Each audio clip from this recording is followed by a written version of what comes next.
L'arrivée du vaccin miracle est imminente, mais sa distribution s'annonce difficile.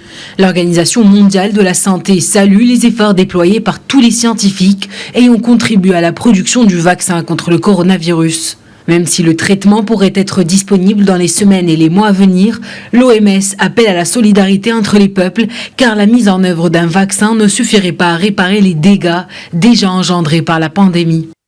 Un vaccin ne peut pas réparer des dommages qui s'étaleront sur des années, voire des décennies à venir.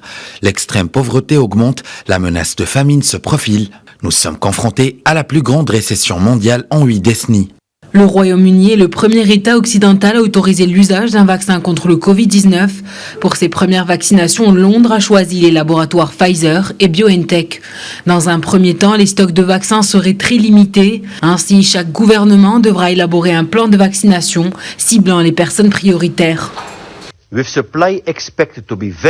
L'approvisionnement devrait être très limité au stade initial de la distribution du vaccin. Tous les pays doivent décider qui doit être vacciné en premier pour maximiser l'impact de ces doses limitées sur la réduction de la charge de morbidité dans chaque pays. Nos recommandations sont que les travailleurs de la santé, les travailleurs sociaux, les adultes de plus de 60 ans devraient avoir la priorité dans l'accès au vaccin du Covid-19.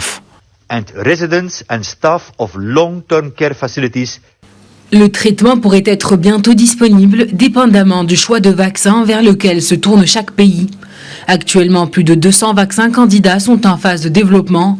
Plusieurs laboratoires russes se sont également penchés sur la mise au point d'un vaccin. Des volontaires ont même déjà reçu des doses du second vaccin russe intitulé Epicvac Corona.